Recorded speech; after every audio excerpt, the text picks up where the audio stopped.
wabarakatuh. Hai anak-anak, bertemu lagi dengan saya Ibu Sandra dalam mata pelajaran Bahasa dan Sastra Indonesia. Baik anak-anak, sekarang ini kita akan membahas tentang teks prosedur. Apakah itu teks prosedur? Yuk kita cari tahu sama-sama. Anak-anak, pernahkah kalian merasa kebingungan saat harus menggunakan, membuat, atau melakukan sesuatu yang baru?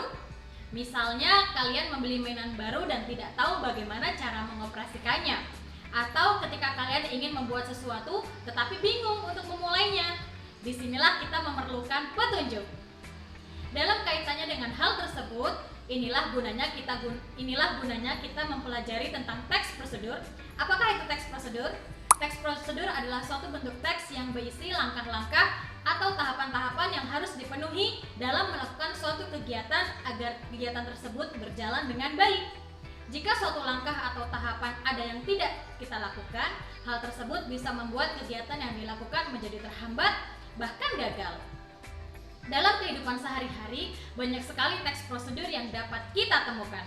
Tidak hanya di balik kemasan mie instan atau dus elektronik saja, bahkan di balik kemasan perlengkapan mandi dan kosmetik pun kita dapat menemukan teks prosedur.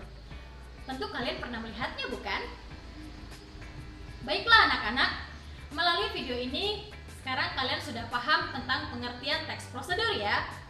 Biar Ibu ulangi sekali lagi, teks prosedur adalah teks yang berisi langkah-langkah atau tahapan-tahapan yang harus dilaksanakan dalam melakukan suatu kegiatan sehingga suatu kegiatan itu dapat terlaksana dengan baik. Lantas, untuk apa teks prosedur ini? Kita bahas di pembahasan selanjutnya. Pernahkah kalian membeli barang baru dan bingung bagaimana cara menggunakannya? Kalau sudah begitu, kalian harus membaca petunjuk di balik kemasan produk tersebut. Karena memang itulah tujuan dibuatnya petunjuk di balik kemasan. Sama dengan teks prosedur, yaitu tujuannya untuk menjelaskan kegiatan yang harus dilakukan agar pembaca atau pemirsa dapat secara tepat mengikuti sebuah proses membuat sesuatu, melakukan sesuatu, atau menggunakan sesuatu. Selain tujuan, teks prosedur juga mempunyai fungsi nih anak-anak. Teks prosedur fungsinya untuk menjelaskan langkah-langkah apa saja yang harus kita lakukan dalam melakukan suatu kegiatan atau pekerjaan, sehingga pekerjaan atau kegiatan itu dapat terlaksana dengan baik. Terbayang tidak jika di dalam kemasan suatu produk tidak ada petunjuk apapun? Belum tentu semua orang bisa menggunakannya, bukan? Jelas ya anak-anak bahwa tujuan penulisan teks prosedur yaitu untuk menjelaskan kegiatan yang harus dilakukan agar pembaca atau pemirsa dapat secara tepat dan akurat mengikuti sebuah proses membuat sesuatu, melakukan sesuatu, atau menggunakan sesuatu. Sedangkan fungsinya yaitu untuk menjelaskan langkah-langkah yang harus dilakukan dalam melakukan sesuatu. Setelah ini, masih ada banyak hal yang akan kita bahas mengenai teks prosedur loh. Yuk kita lanjutkan pembahasannya. Pembahasan selanjutnya yaitu jenis teks prosedur. Ada begitu banyak teks prosedur di sekeliling kita ya, mulai dari hal yang paling sederhana seperti dalam kemasan makanan, kemasan minuman, kemasan kosmetik, sampai yang rumit pada kemasan elektronik. Tetapi tahukah anak-anak bahwa teks prosedur memiliki banyak jenis?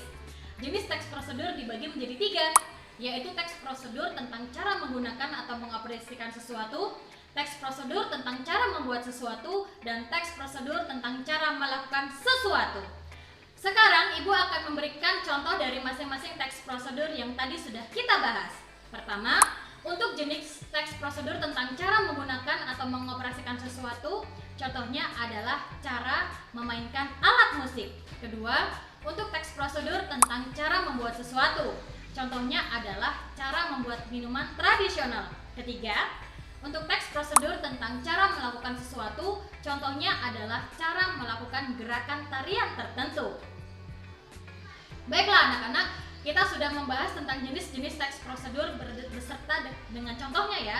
Ibu ulangi sekali lagi bahwa teks prosedur dibagi menjadi 3 jenis, yaitu teks prosedur tentang cara menggunakan atau mengoperasikan sesuatu, teks prosedur tentang cara membuat sesuatu, dan teks prosedur tentang cara melakukan sesuatu. Setelah ini masih ada banyak hal yang akan kita bahas seputar teks prosedur. Kita lanjutkan di materi selanjutnya. Anak-anak, Pernahkah kalian mengidentifikasi ciri-ciri teks prosedur? Teks prosedur memiliki ciri-ciri nih anak-anak, yaitu pertama, memiliki panduan langkah-langkah yang harus dilakukan. Kedua, memuat aturan atau bahasan tentang bahan atau langkah-langkah dalam melakukan kegiatan. Jadi, hal-hal terkait bahan atau kegiatan yang harus dilakukan memiliki batasan. Batasannya dapat berupa kandungan, ukuran, atau cara yang dilakukan. Ketiga, memuat kegiatan yang harus dilakukan secara urut. Terkadang, ada kalanya kita menemukan teks prosedur yang tidak memuat urutan baku dalam melakukan hal. Dalam hal ini, biasanya dapat juga digantikan dengan mencantumkan tips untuk pembaca atau pemirsanya. Demikianlah anak-anak ciri dari teks prosedur. Setelah ini, Ibu akan bahas tentang hal-hal lain seputar teks prosedur loh. Yuk kita lanjutkan. Anak-anak, setiap bangunan, baik itu gedung, pasti memiliki struktur ya. Begitu juga dengan teks prosedur loh. Secara umum, teks prosedur terdiri atas tujuan, alat dan bahan, langkah-langkah, serta penutup. Yuk kita bahas satu persatu. Struktur tujuan dalam teks prosedur, tentu dari namanya saja kita sudah tahu ya bahwa isinya berupa hal yang ingin dilakukan atau disebut juga dengan tujuan. Pada bagian ini, tujuan yang dimaksud disesuaikan dengan jenis teksnya. Apakah untuk menggunakan, mengoperasikan, membuat, atau bahkan melakukan sesuatu. Struktur kedua yaitu alat dan bahan. Isinya tentu saja memuat alat-alat dan bahan-bahan dengan ukuran yang akurat untuk membuat sesuatu. Akan tetapi anak-anak, struktur ini hanya terdapat dalam teks prosedur tentang cara membuat sesuatu ya. Sedangkan dalam jenis teks prosedur lainnya tidak ada. Struktur ketiga yaitu langkah-langkah. Dalam struktur ini berisi urutan langkah secara rinci dan bertahap. Tentu hal tersebut dimaksudkan untuk membuat suatu kegiatan menjadi runtut sehingga dapat memenuhi tujuan dari teks prosedur. Terakhir yaitu struktur penutup. Pada bagian ini berisi simpulan dari suatu prosedur yang telah dilakukan. Bagian ini juga berisi harapan ataupun manfaat yang didapat jika langkah-langkah pada teks prosedur dilaksanakan dengan baik. Namun anak-anak harus tahu ya, bagian ini bersifat opsional, yaitu boleh ada dan boleh tidak dicantumkan dalam teks prosedur. Simpulannya, struktur teks prosedur terdiri atas 2 hingga 4 bagian ya anak-anak. Struktur yang harus ada yaitu tujuan dan langkah. Sedangkan untuk alat dan bahan serta penutup bersifat opsional. Itu anak-anak yang bisa Ibu sampaikan. Semoga bermanfaat dan kalian bisa memahami tentang bagaimana itu teks prosedur. Nah, berakhirnya materi tadi, maka berakhir pula video ini. Ibu harapkan kalian tetap semangat dalam belajar dan sampai jumpa di video-video Ibu selanjutnya. Wassalamualaikum warahmatullahi wabarakatuh. Dah.